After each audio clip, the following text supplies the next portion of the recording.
मैं बचपन से ही अपनी बहन की परछाई बनकर रहा था। जिस दिन मेरी बहन को पता चला कि वो एक नकली राजकुमारी है और बचपन में अस्पताल में बदल गई थी, उसने मुझे मैसेज किया, छोटे, तेरी नई बहन घर आ रही है, तुझे मेरी साइड ही रहना होगा। एक बार वो आ जाए, फिर दोनों मिलकर उसकी क्लास लगाते हैं। जिस दिन मेरी नई बहन घर आई, उसने बहुत ही पुराने और फीके पड़े हुए कपड़े पहने हुए थे। उसका चेहरा बेहद उदास और गंभीर था। मैं बस उसे चाय के लिए पूछने ही वाला था कि तभी मेरी आंखों के सामने हवा में कुछ फ्लोटिंग कमेंट्स चमकने लगे। लो आ गई, अब ये दोनों विलेन मिलकर इसे परेशान करेंगे। बेचारी फीमेल लीड पहले ही इतना सह चुकी है और अब घर लौटते ही ये दोनों शैतान उसके पीछे पड़ जाएंगे। अरे कोई बात नहीं, इसकी मासूमियत पर मत जाओ, आगे चलकर ये इस पूरी कहानी की सबसे ताकतवर इंसान बनेगी। इन दोनों को तो ये चुटकी बजाते ही कंगाल कर देगी और ये सड़क किनारे कचरा बीनते नजर आएंगे। ना भाई ना, ऐसा तो बिल्कुल नहीं होना चाहिए। मैंने तुरंत आगे बढ़कर अपनी नई बहन को गले लगाया और प्यार से कहा, वेलकम होम दीदी। उसी पल उस उदास लड़की की आंखों में एक अजीब सी चमक आ गई। दरअसल मेरी बहन और मुझे हमारे माता पिता ने बड़े लाड प्यार से पाला था। हम बचपन से ही ऐशो आराम और लग्जरी के बीच पले बढ़े थे।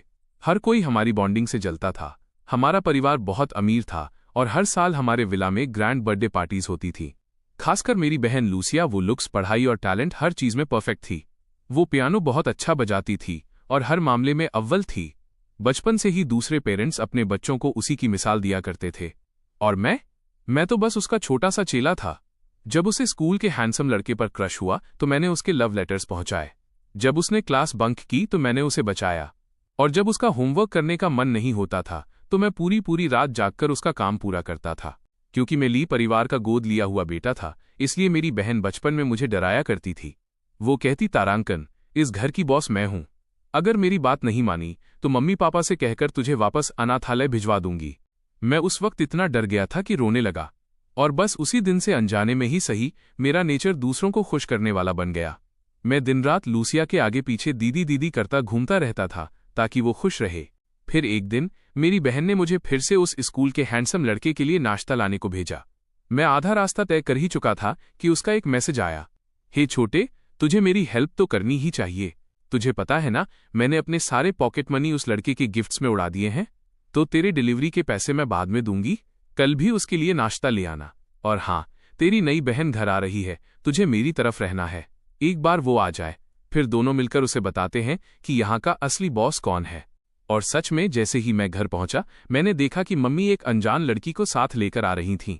वो एंट्रेंस हॉल के सबसे अंधेरे कोने में खड़ी थी। उसके लंबे काले बाल उसकी आंखों को ढक रहे थे और उसका सर नीचे झुका हुआ था। उसके चेहरे के भाव साफ समझ नहीं आ रहे थे। उसने स्कूल की एक ऐसी यूनिफॉर्म पहन रखी थी जिसका रंग धुल धुल कर सफेद पड़ चुका था। उसका चेहरा दुबला और नाजुक था, पर उसकी आंखों में एक ऐसा सन्नाटा था जो उसकी उम्र के बच्चों में नहीं होता। उसके हाथों में छाले पड़े हुए थे। जैसे ही मेरी नजर उसके चेहरे पर पड़ी, मैं हैरान रह गया। लूसिया को हमारी उम्र में सब बहुत खूबसूरत मानते थे, लेकिन ये लड़की मेरी बहन से भी ज्यादा सुंदर थी। वो बिल्कुल मिसेज ली जैसी दिखती थी, मानो दोनों एक ही सांचे से ढली हों।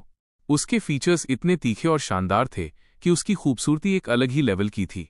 यानी दुनिया में ऐसे लोग भी होते हैं जिनके चेहरे पर गरीबी और नवाबी एक साथ दिखाई देती है। उसका नाम ली यान रॉन था। वो मिसेज ली की सगी बेटी थी, वही बच्ची जो बचपन में बदल गई थी। दूसरे शब्दों में कहें तो लूसिया पिछले 17 सालों से उसी ली यानरॉन की जगह ऐशो आराम की जिंदगी जी रही थी। लेकिन ली यानरॉन के वापस आने के बाद भी मिसेज ली ने बड़े प्यार से लूसिया का हाथ थाम लिया और उसे दिलासा देते हुए बोली, घबराओ मत बेटा, तुम अभी भी इस परिवार के लिए सबसे खास हो। मैं ये सब बड़े ध्यान से देख रहा था। मिसेज ली के रवैये से ही तय होने वाला था कि मुझे किसकी तरफ रहना है। मेरा प्लान तो लूसिया को ही खुश रखने का था। ली यानरॉन ने बाहर रहकर बहुत दुख झेले थे। उसके शरीर का एक एक हिस्सा उसकी तकलीफों की गवाही दे रहा था।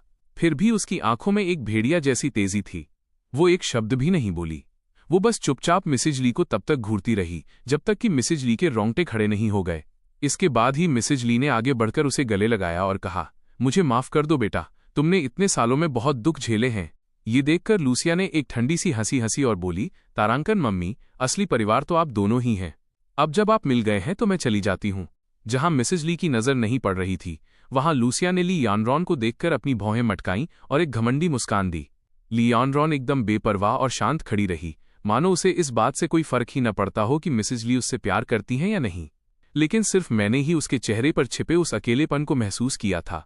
मिसेज ली ने उससे कहा, यानरॉन, लूसिया का बुरा मत मानना, वो भी तो एक पीड़ित ही है। तभी अचानक मेरे सामने फिर से फ्लोटिंग कमेंट्स आने लगे। हद है यार, जो इस पूरे खेल में सबसे फायदे में रही वो पीड़ित कैसे हो गई?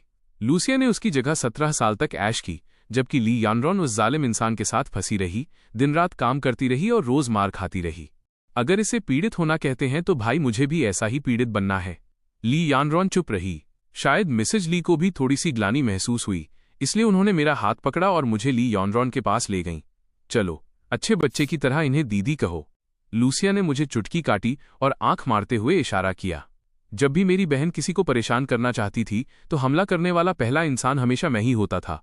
मैंने भी तुरंत अपना ड्रामा चालू किया। ली यानरॉन की तरफ देखा, अपनी ठुड्डी ऊपर उठाई और ताना मारते हुए कहा, ओह, तो तुम मेरी बहन हो। तभी फिर से कमेंट्स चमकने लगे। उफ, मुझसे तो ये सब देखा भी नहीं जा रहा। फीमेल लीड ने इतने सालों तक जानवरों जैसी जिंदगी जी है। इतनी मुश्किलों के बाद वो घर वापस आई है और यहां आते ही ये दोनों मतलबी इंसान उसे नीचा दिखाने में लग गए। अरे कोई बात नहीं भाई, फीमेल लीड के इस लाचार रूप से धोखा मत खाओ। आगे चलकर ये इस कहानी की सबसे बड़ी बॉस बनेगी।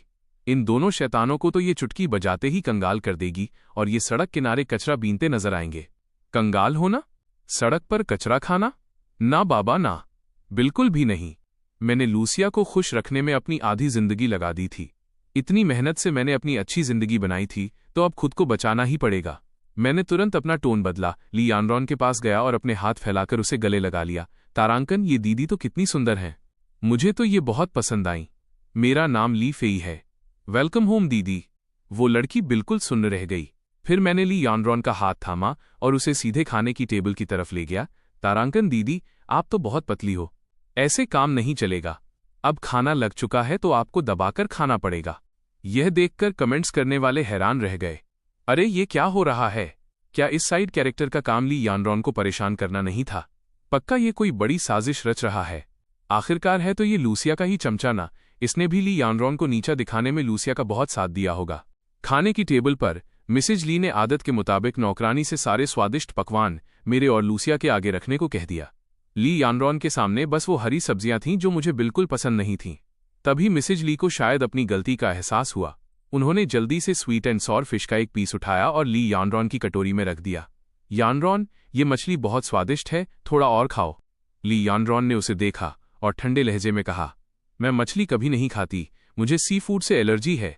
मिसेज ली एक पल के लिए बहुत शर्मिंदा हो गईं, फिर उन्होंने वो मछली लूसिया की कटोरी में डाल दी। लूसिया, तुम आजकल पढ़ाई में बहुत थक जाती हो, तुम खाओ। लूसिया ने एक घमंडी मुस्कान के साथ कहा। तारांकन, thanks mummy. Sweet and sour fish तो मेरी फेवरेट है, कल भी यही बनाना। वैसे मम्मी, क्या कल आप सी फूड की दावत रख सकती हैं? आज छोटे ने मुझसे कहा था कि उसका सी फूड खाने का बहुत मन है ना छोटे? तभी फिर से कमेंट्स चमकने लगे। ये लड़की कितनी घटिया है, देखो कैसे मासूम बनने का नाटक कर रही है। इसे अच्छे से पता है कि फीमेल लीड को सी फूड से एलर्जी है, इसीलिए जानबूझकर नया बखेड़ा खड़ा कर रही है। मैं तो बस उस दिन का इंतजार कर रहा हूं जब ये दोनों रोड पर आ जाएंगे और भीख मांगेंगे। कमेंट्स देखकर मेरा तो खाने का स्वाद ही उड़ गया। मेरी सर्वाइवल इंस्टिंक्ट जाग उठी। मैंने तुरंत टिश्यू से अपना मुंह पोंछा और कहा, लेकिन मम्मी, मेरा मन तो sweet and sour chicken, cola chicken wings, mapo tofu और चिकन सूप खाने का है। मैंने मिसेज ली का हाथ हिलाते हुए बड़े प्यार से जिद की। मम्मी, क्या कल मेरे लिए ये सब बन सकता है? मिसेज ली हमेशा मेरी इस अदा पर पिघल जाती थीं। उन्होंने मेरी नाक खींचते हुए हंसकर कहा, ठीक है मेरे पेटू, कल शेफ से कहकर तेरे लिए यही सब बनवाऊंगी। जैसे ही लूसिया ने देखा कि मैंने ली यानरॉन का पक्ष लिया है, उसका चेहरा उतर गया। मैंने सर झुका लिया और ऐसे खाना खाता रहा मानो मुझे कुछ पता ही न चला हो। बचपन से ही मुझे लूसिया की हर बात मानने और उसे खुश रखने की आदत थी। यह मेरी फितरत बन चुका था, इसलिए उसे एक बार मना करना भी मुझे अजीब लग रहा था। मुझे अनजाने में ही एक अजीब सा अपराध बोध हो रहा था, मानो मैंने कोई गलती कर दी हो। लेकिन भाई, उसके चक्कर में मैं कंगाल तो नहीं हो सकता था। खाना खाने के बाद मिसेज ली ने ली यानरॉन के लिए एक बेडरूम तैयार करवाया। उसका कमरा मेरे कमरे के ठीक पास था। मुझे लगा कि हमने आज की रात शांति से काट ली है, लेकिन तभी अचानक फिर से कमेंट्स चमकने लगे। हद है यार, उस दुष्ट लड़की ने जानबूझकर फीमेल लीड के कंबल पर पानी गिरा दिया। कितनी नीच हरकत है। अभी अभी बसंत का मौसम शुरू ही हुआ है और रात में कड़ाके की ठंड पड़ती है, वो बेचारी कैसे सोएगी? अरे कोई बात नहीं भाई, जब मैं ये सोचता हूं कि आगे चलकर इन दोनों दुष्ट भाई बहन के पास सोने तक की जगह नहीं होगी, बारिश में फ्लाईओवर के नीचे जगह के लिए ये भिखारियों से लड़ेंगे और फिर भी खदेड़ दिए जाएंगे तो मुझे कलेजे में ठंडक मिलती है। कमेंट्स पढ़ने वालों को तो ठंडक मिल रही होगी, लेकिन मेरी तो जान ही निकल गई। मैं तुरंत नंगे पैर बिस्तर से उचका, एक नया कंबल उठाया और भागा भागा उसके कमरे की तरफ गया। मैंने धीरे से दरवाज़ा खटखटाया। ली यानरॉन ने दरवाज़ा खोला और जैसे ही उसकी नज़र मुझ पर पड़ी वो ठिठक गई। मैंने कंबल उसकी तरफ बढ़ाते हुए कहा, दीदी, मुझे पता चला कि आपका कंबल गीला हो गया है, आप मेरा ये कंबल ले लो। वो बिल्कुल सन्न रह गई। उसने काफ़ी देर तक मुझे घूर कर देखा, फिर आखिरकार बोली। उसकी आवाज़ में एक अनजाना सा कंपन था। तुम मेरे साथ इतने अच्छे से क्यों पेश आ रहे हो? मैंने उसे देखकर एक बड़ी सी मुस्कान दी। क्योंकि आप मेरी बहन हो, हम एक ही परिवार हैं। मानो ये शब्द उसके दिल को छू गए हों। परिवार? उसने दोहराया। मैंने सिर हिलाया। तारांकन, मैं बहुत समझदार हूं, पता है? मैं आपका ख्याल भी रख सकता हूं और आपकी हिफाजत भी कर सकता हूं। ये सुनकर उसने अचानक एक हल्की सी मुस्कान दी। बड़ी बहन तो मैं हूं, तो मुझे अपने छोटे भाई का ख्याल रखना चाहिए और उसकी हिफाजत करनी चाहिए। उसके मुंह से ये बात सुनकर मेरे दिल में एक अजीब सी गर्माहट भर गई, क्योंकि अपने घर में तो मैं हमेशा सिर्फ लूसिया का ही ख्याल रखता आया था। मैंने अपनी नाक खुजलाई। तारांकन दीदी, आपको खाने में क्या क्या पसंद है? मैं लिख लेता हूं और कल शेफ से कहकर वही बनवाऊंगा। उसके होठों पर एक हल्की सी मुस्कान आ गई। जरूरत नहीं है, तुमने आज जितने भी पकवानों के नाम लिए थे मुझे वो सब पसंद है। मैं खिलखिला उठा। तारांकन देखा। मुझे तो पहले से पता था, भला कोला चिकन विंग्स किसे पसंद नहीं होते? न जाने क्यों मेरी ये बात सुनकर ली यानरॉन पहली बार खुलकर हंस पड़ी। मैं एकटक उसे देखता ही रह गया। हंसते हुए वो और भी ज्यादा खूबसूरत लग रही थी। अगले दिन लूसिया मेरे साथ स्कूल जाने के लिए नहीं रुकी। मुझे पता था कि वो मुझसे नाराज है, और सच कहूं तो मुझे भी थोड़ा बुरा लग रहा था। मैंने इतने सालों तक उसे खुश रखने की कोशिश की थी, और सिर्फ एक बार उसकी बात न मानने पर उसने मुझे इग्नोर कर दिया। तभी मेरे फोन पर स्कूल के दिलफेंक शहजादे शूशुन का मैसेज आया। ली फेई, मुझे आज नाश्ते में स्कूल कैंटीन के वो शिमला मिर्च और कीमे वाले नूडल्स चाहिए, लेकिन कैंटीन बहुत दूर है, तो जरा मेरे लिए ले आना। जब से मेरी बहन मुझसे अपने काम करवाने और नाश्ता मंगवाने लगी थी, तब से शूशुन को भी इसकी आदत पड़ गई थी।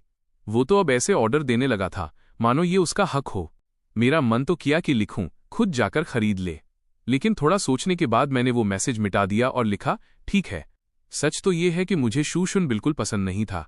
स्कूल के पहले ही दिन जब हमारी क्लास टीचर ने सबको अपना इंट्रोडक्शन देने को कहा था, तो मैंने अभी एक ही लाइन बोली थी कि वो अचानक जोर से हंस पड़ी। अरे बाप रे, तुम लड़के हो? तुम्हें सच में इतनी मीठी आवाज निकालने की जरूरत है क्या? मेरे तो रोंगटे खड़े हो रहे हैं। कितना नखरेबाज है। हम हाई स्कूल में आ चुके हैं, तो तुम जानबूझकर इतना क्यूट बनने की एक्टिंग क्यों कर रहे हो? पूरी क्लास उसके साथ ठहाके मारकर हंसने लगी थी। मेरा चेहरा शर्म से लाल हो गया था और मन कर रहा था कि जमीन फटे और मैं उसमें समा जाऊं। मैं दक्षिण का रहने वाला था, इसलिए मेरी आवाज बचपन से ही थोड़ी नरम और पतली थी। तभी लूसिया ने डेस्क पर लात मारी। बस करो, अब हंसना बंद करो। शूशुन ने मुंह बनाते हुए कहा, तारांकन, तुम तो इसकी वकालत ऐसे कर रही हो जैसे कोई अपराध हो गया हो। क्या कोई मजाक भी नहीं कर सकता? ये तो बहुत ही ज्यादा टच सेंसिटिव है। लूसिया ने आगे बढ़कर मेरा सिर सहलाया। फेई, इसकी बातों को दिल पर मत ले। उसकी हथेली की गर्माहट महसूस करके मैंने अपना सिर झुका लिया।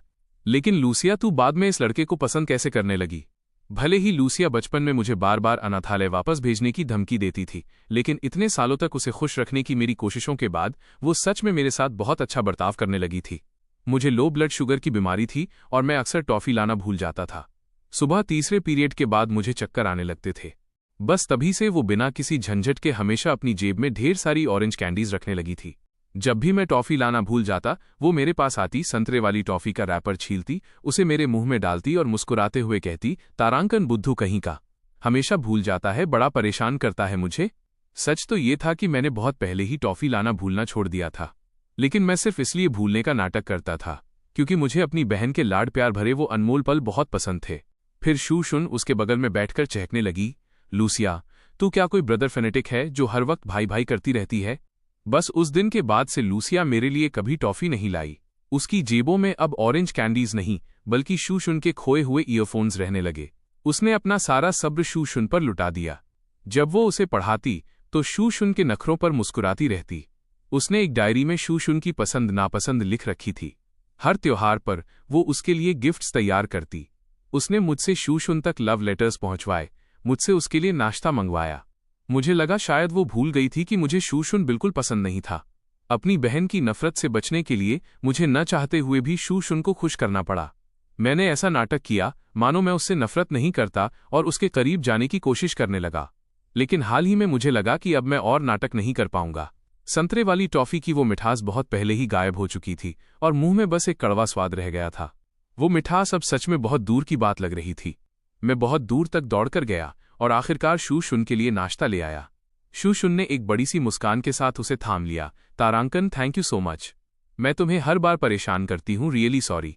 लूसिया ने बेपरवाही से कहा। तारांकन, अरे कोई बात नहीं, दिल पर मत ले। इसे तो बचपन से ही दूसरों के काम करने का शौक है। मेरा छोटा भाई तेरा भी छोटा भाई है। तुझे जो भी मंगवाना हो तू बेझिझक इससे मंगवा सकती है। मुझे ऐसी बातें सुनने की आदत हो जानी चाहिए थी, लेकिन जब मुझे कल रात ली यानरॉन की कही बातें याद आईं तो मेरा मन अजीब सी उलझन से भर गया।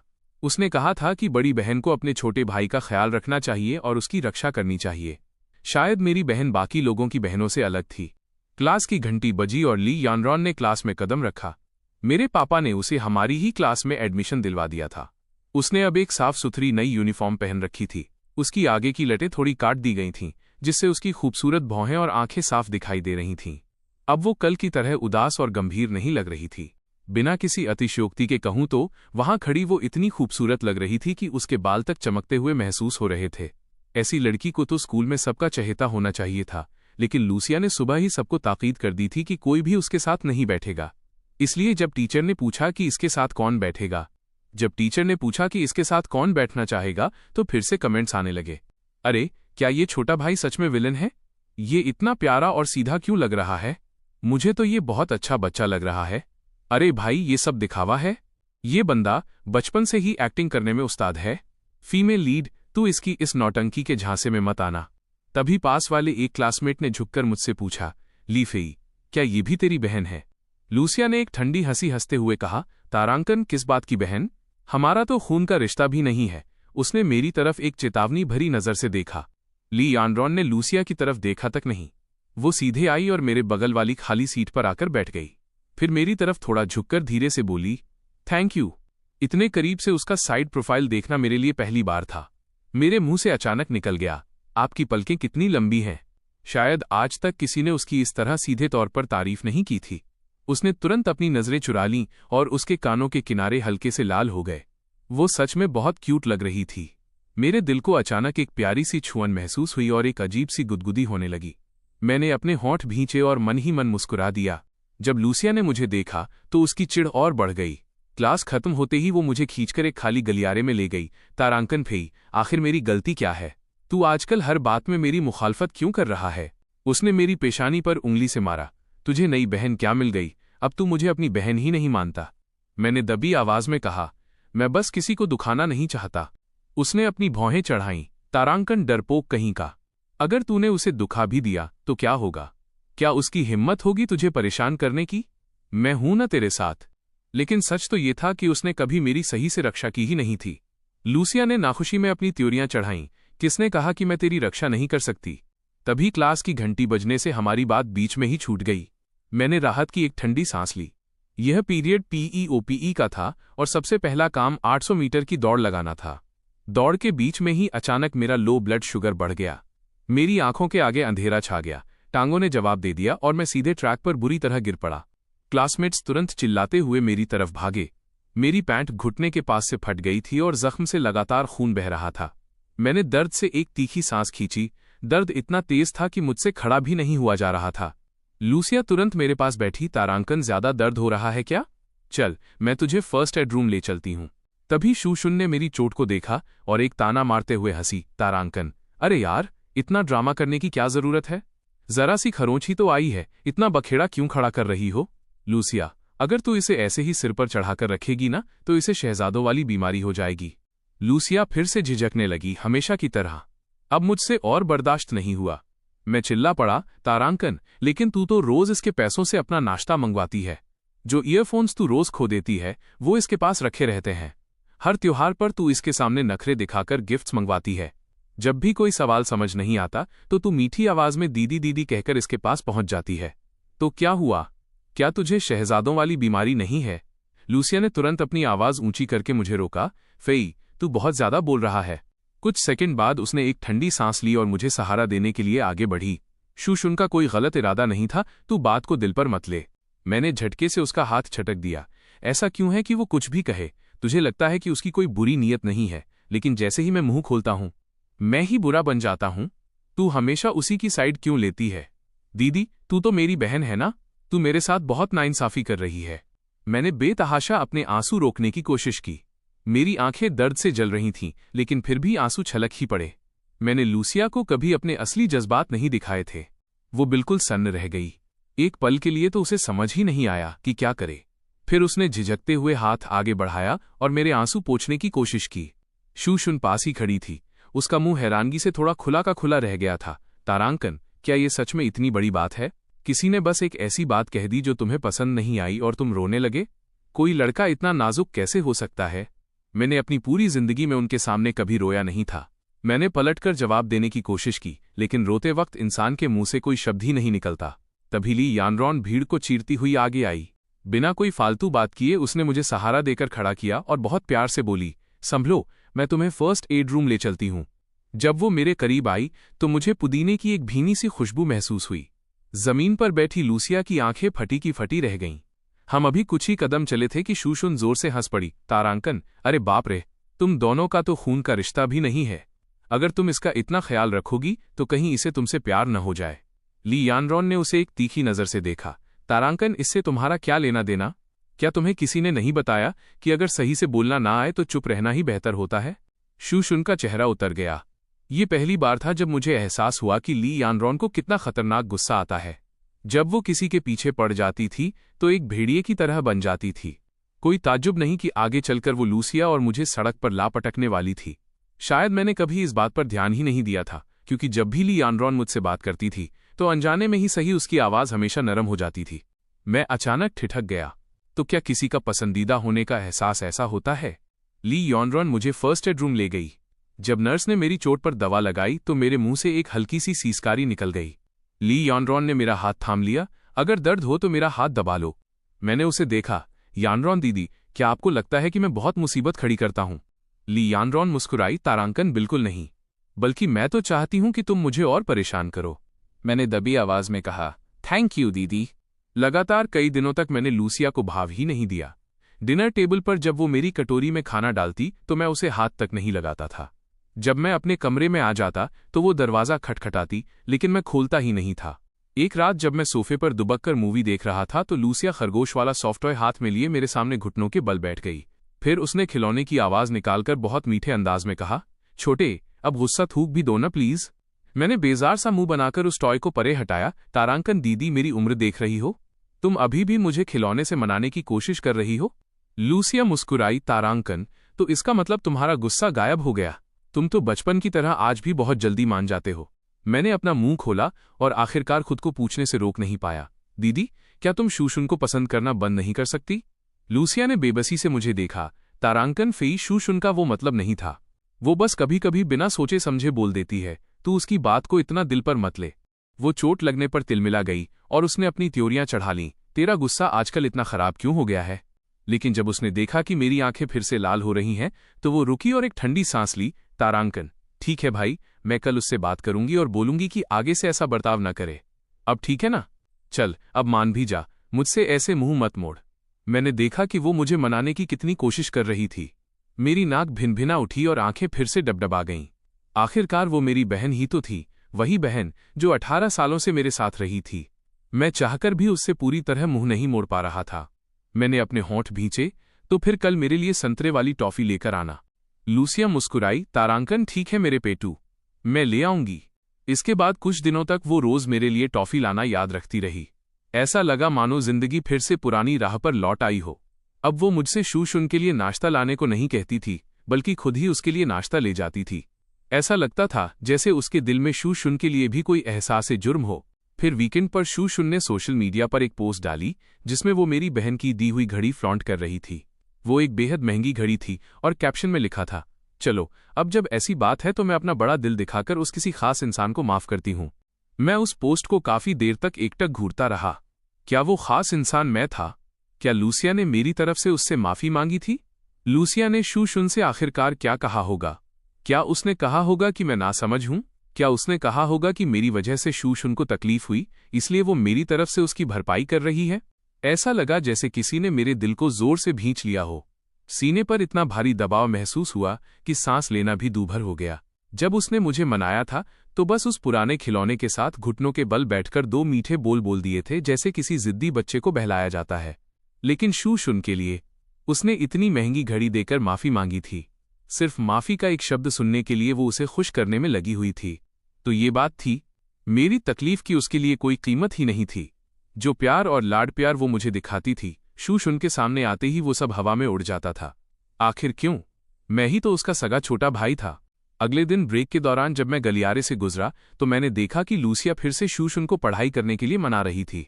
शूशुन ने अपनी कलम फेंक दी और उसके करीब झुककर बोली, दीदी, मेरा और पढ़ने का मन नहीं है। लूसिया ने उसकी पेशानी पर उंगली मारी। अगर पढ़ेगी नहीं तो मेरे साथ एक ही यूनिवर्सिटी में एडमिशन कैसे मिलेगा? मैंने ये सब देखा। मुझे लगा लूसिया इस बार सच में बहुत गंभीर थी, क्योंकि इंसान किसी के साथ अपने भविष्य के सपने तभी बुनता है जब वो दिल से उसकी परवाह करता हो। मुझे पता था कि मैं बहुत निराश था। मेरा मन ये सब स्वीकार करने को तैयार नहीं था, लेकिन इन सबसे ज्यादा मैं थक चुका था। किसी की परवाह करना छोड़ देना आसान नहीं होता, लेकिन वो सर्दियों में पहने जाने वाले उस कोट की तरह बन चुकी थी, जिसे पहने रखो तो भी ठंड लगती है और उतार दो तो भी ठंड लगती है। चुपचाप मैंने एक फैसला किया। लूसिया ने वादा किया था कि मेरे जन्मदिन पर वो मुझे मेरा मनपसंद मॉडल गिफ्ट करेगी। अगर उसे याद रहा तो मैं उसे माफ कर दूंगा, लेकिन अगर वो भूल गई तो फिर चाहे मेरा दिल कितना भी दुखे, मैं उसके लिए खुद को और तकलीफ नहीं दूंगा। मैंने खुद से कहा कि मैं ये आखिरी बाजी लगा रहा हूं। अगर मैं ये बाजी हार गया तो मैं इस बहन की परवाह करना हमेशा हमेशा के लिए छोड़ दूंगा। मेरे जन्मदिन पर मेरे सारे दोस्त आ गए, सिर्फ लूसिया ही गायब थी।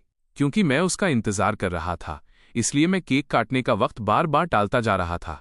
मेरे दोस्तों के चेहरों पर धीरे धीरे चिंता साफ नजर आने लगी थी।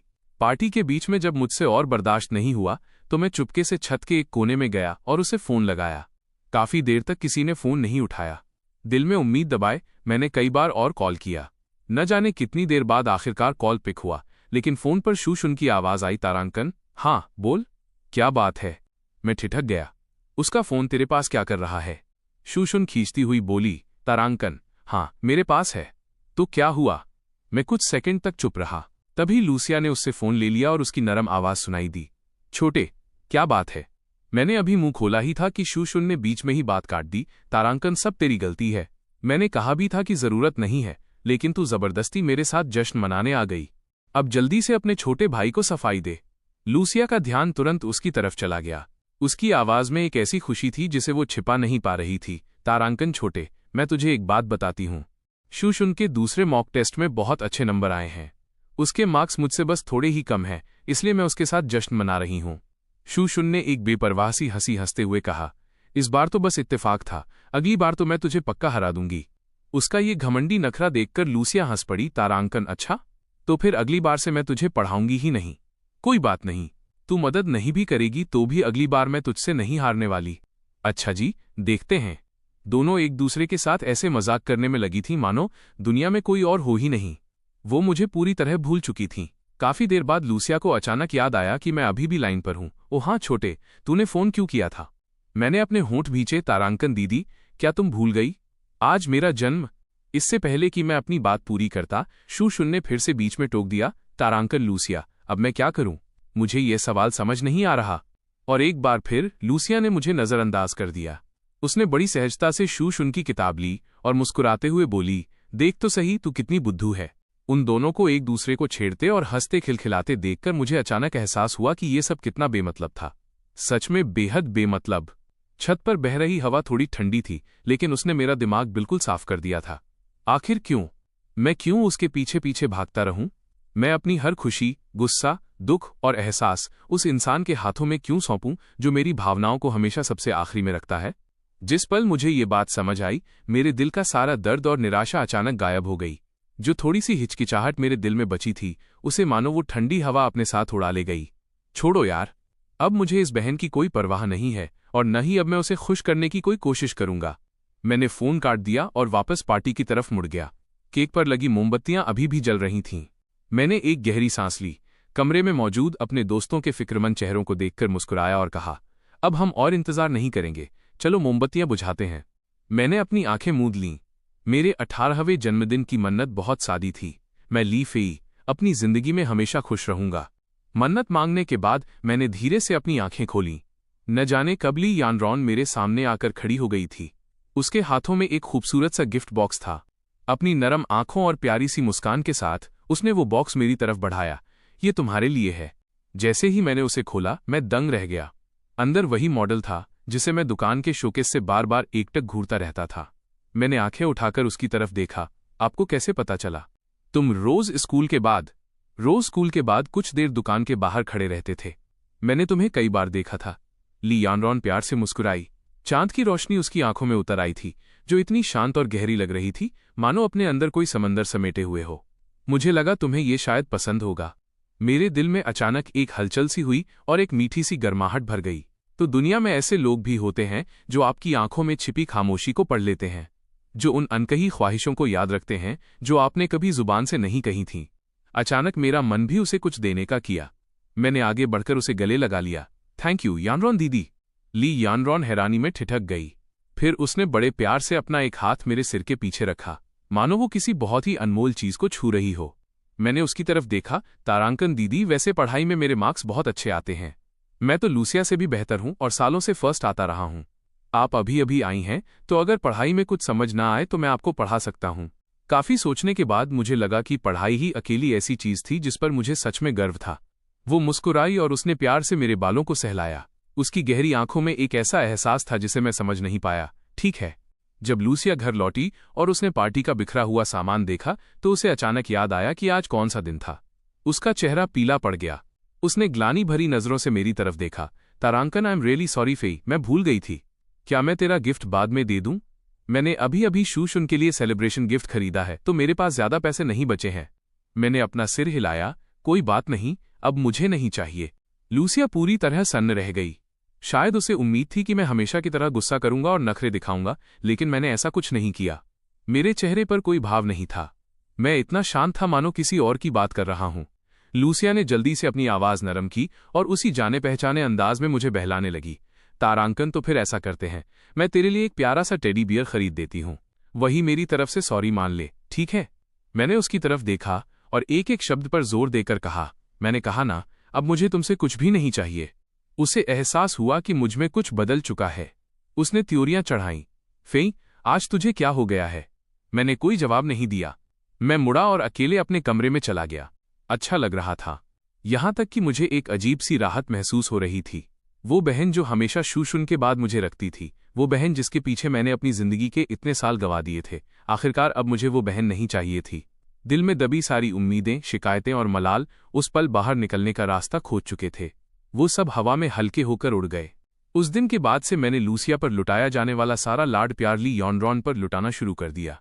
मैं उसके आगे उसकी पसंद के पकवान रखता, दिन भर उसके पास बैठकर चहकता रहता और उसे बार बार दीदी दीदी कहकर बुलाता, इतना कि मुझे खुद लगता कि मैं बहुत ज्यादा बटरिंग कर रहा हूं।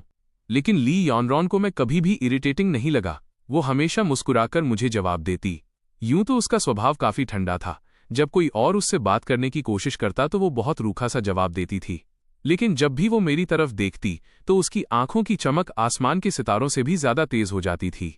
जब भी लूसिया हम दोनों को इस तरह साथ देखती तो उसकी आंखों में एक अजीब सी उलझन कौंध जाती। वो हमारे करीब आने की कोशिश करती, लेकिन मैं चुपके से उससे दूर हो जाता। अब जब वो शूशुन पर अपना प्यार लुटाती तो मुझे कोई फर्क नहीं पड़ता था। उस सबसे मेरा कोई लेना देना नहीं था। अब मुझे सिर्फ वो इंसान दिखाई देता था जो सच में मेरी परवाह करने के काबिल था।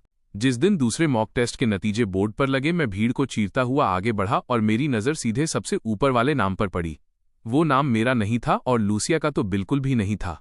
वो ली यानरॉन थी। लाल पृष्ठभूमि पर काले अक्षरों में लिखा वो नाम इतना चमकदार था कि कोई उससे नजरें नहीं हटा पा रहा था। रीडर कमेंट्स बेहद गर्व से भरे हुए थे। यानरॉन सच में एक जीनियस है। वो ऐसी लड़की है जिसे एक बार देख लो तो कभी कुछ नहीं भूलती। उसने बाजार में मिलने वाली हर एक किताब पढ़ डाली है।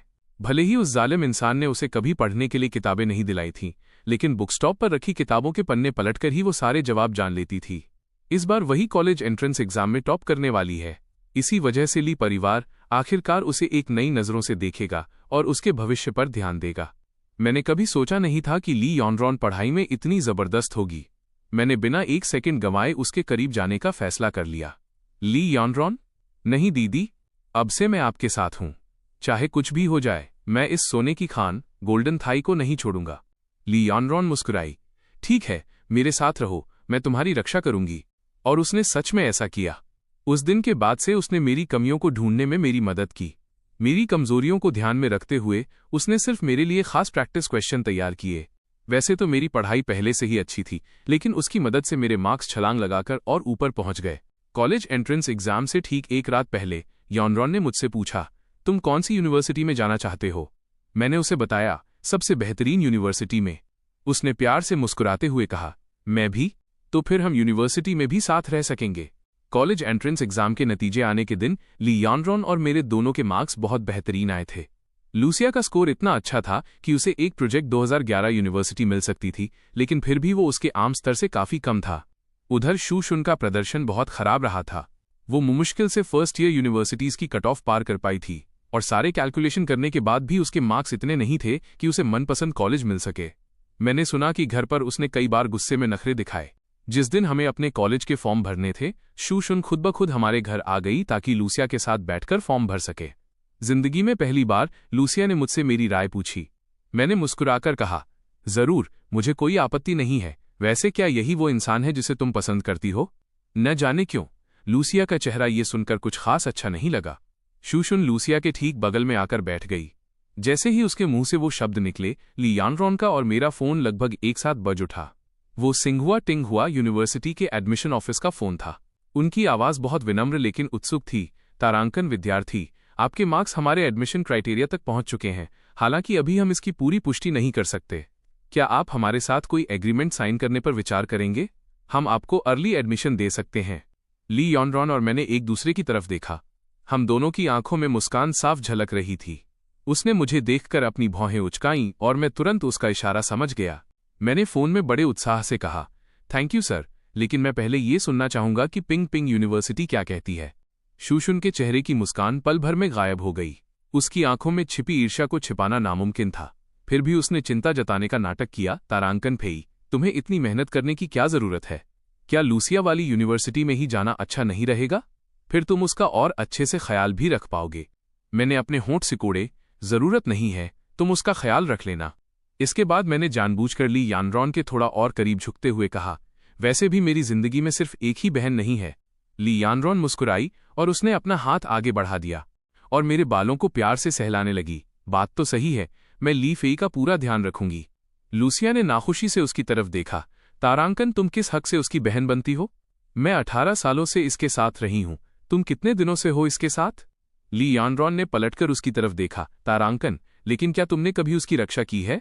कम से कम मेरी वजह से ली फेई का दिल कभी नहीं दुखेगा। लूसिया का मुंह बंद हो गया। एक पल के लिए वो कुछ भी बोल नहीं सकी।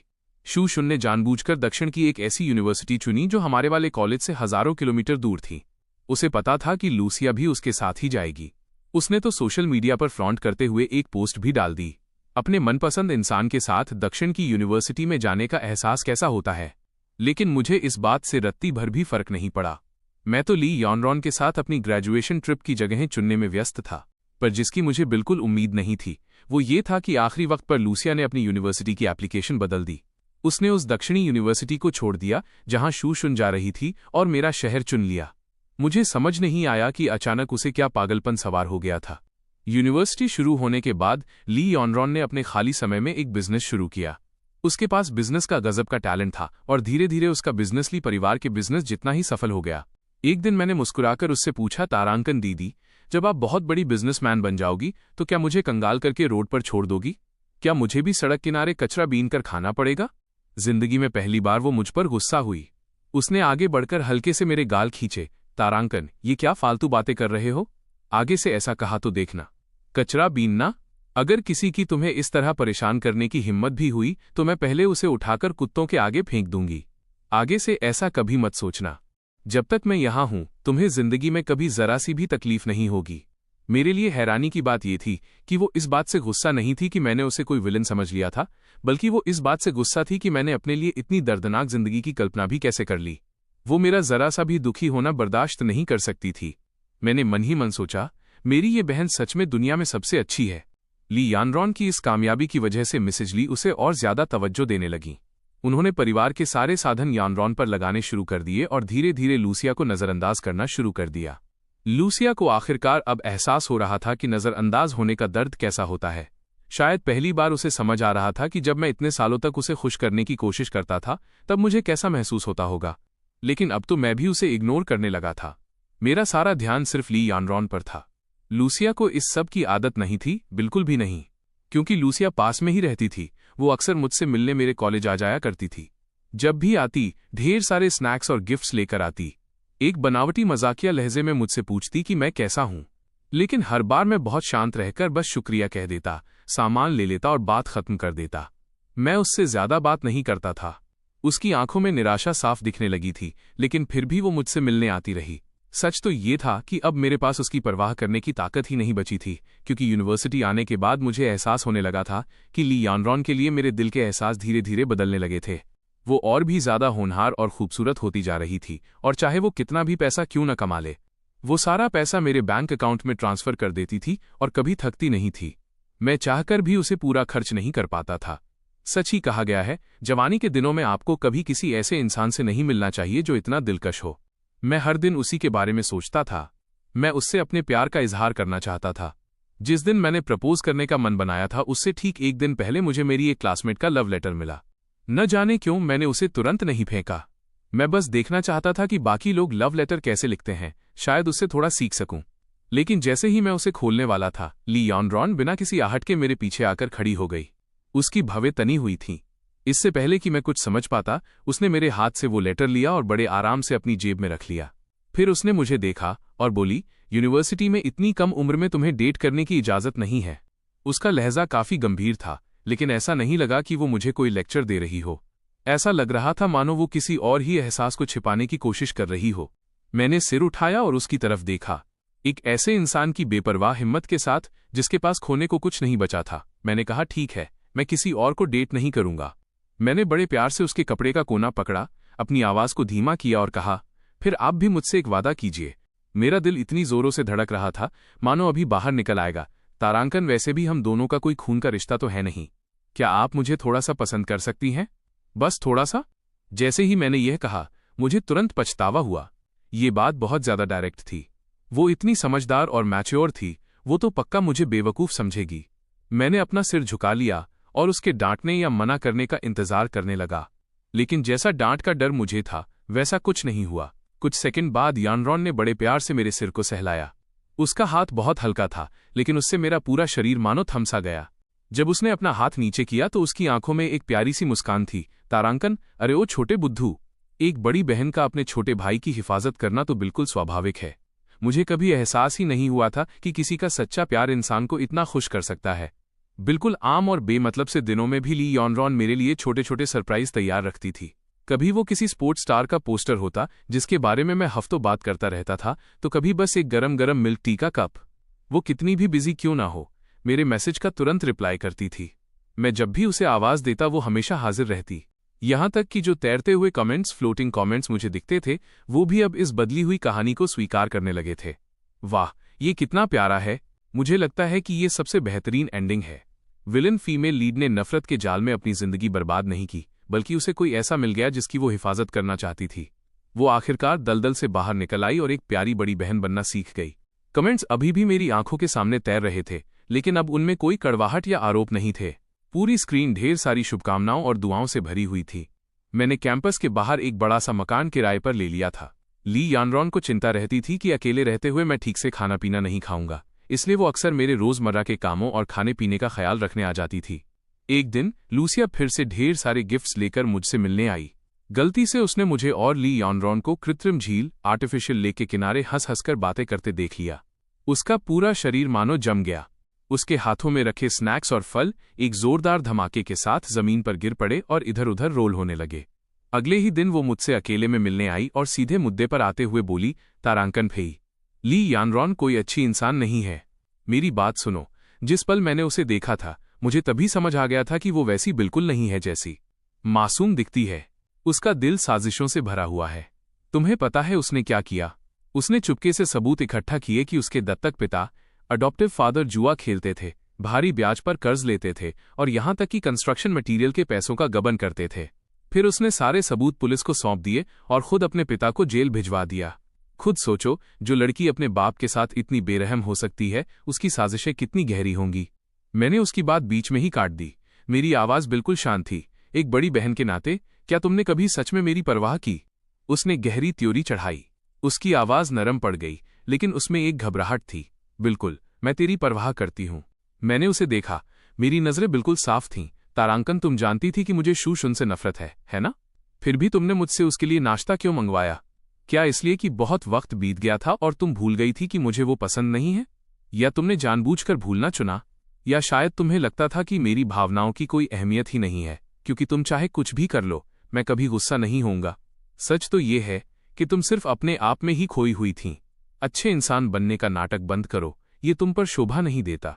मेरी आंखें ठंडी पड़ गईं। तारांकन, लूसिया, तुम्हें उसकी सारी साजिशें दिखती हैं, लेकिन तुम्हें उसका दर्द क्यों नहीं दिखता? उसके घर वालों ने उसे ठुकरा दिया, उस पर अत्याचार किए। अगर वो अपने हक के लिए नहीं लड़ती, तो क्या वो जिंदगी भर लोगों को अपने साथ ऐसा ही व्यवहार करने देती? लूसिया के चेहरे का रंग उड़ गया। उसके होंठ कुछ बार फड़फड़ाए, लेकिन वो एक शब्द भी नहीं बोल सकी। मैं मुड़ा, उसके पास से गुजरा और लगभग भागते हुए घर पहुंचा। जब मैंने दरवाजा खोला तो ली यानरॉन ने सिर उठाकर मेरी तरफ देखा। वो मुस्कुराई। तारांकन, अरे वाह, आज तो खाने के टाइम पर घर आना याद रहा। तरक्की हो रही है। मेरे दिल में अचानक कुछ चुभने लगा। एक मीठा सा दर्द लहरों की तरह मेरे पूरे वजूद में फैल गया। अपनी इस शांति के पीछे उसने इतना सारा दर्द छुपा रखा था जो मैंने कभी देखा ही नहीं था। काश मैं वक्त में पीछे जाकर उस कोने में सिमटी हुई जख्मी बच्ची को गले लगा पाता। मैं उसे बताना चाहता था कि सब ठीक हो जाएगा। कोई आएगा जो उसे अपने परिवार की तरह रखेगा। कोई आएगा जो सच में उसकी हिफाजत करेगा। मेरे अचानक इस तरह गले लगाने से वो चौंक गई। फिर वो धीमे से मुस्कुराई और उसने मेरी पीठ थपथपाई। तारांकन, क्या हुआ? अचानक रो क्यों रहे हो? मेरी दबी हुई आवाज निकली। तारांकन, कुछ नहीं, बस एक खुशी की बात सोच रहा था। उसने मेरा गाल खींचा। तारांकन, नौटंकी बंद करो, जाओ हाथ मुंह धो लो। आज मैंने तुम्हारी पसंद के कोला चिकन विंग्स बनाए हैं। मैंने तुरंत सिर उठाया। मेरी आंखें सितारों की तरह चमक उठीं। चिकन विंग्स जिंदाबाद। सूरज की सुनहरी किरणें हम दोनों के साए पर पड़ रही थीं, बहुत ही गर्म और चमकदार। कहानी समाप्त।